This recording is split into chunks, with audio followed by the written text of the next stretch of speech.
How to join Roblox MUGEN Discord server.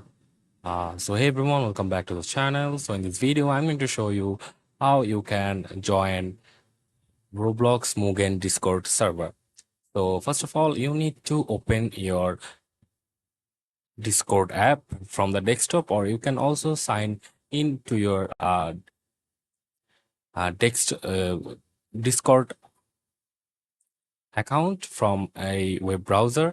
So I'll prefer the app. So after coming to here, you have to click on plus icon from here, that is add a server.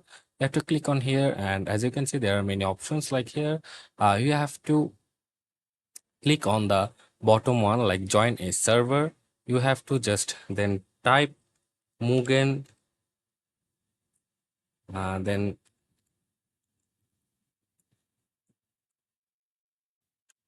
Mugen friend, and after that you have to click on join server, and it will take you to the Mugen friend official server.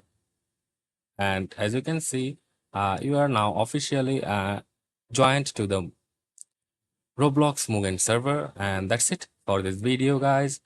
See you on the next one.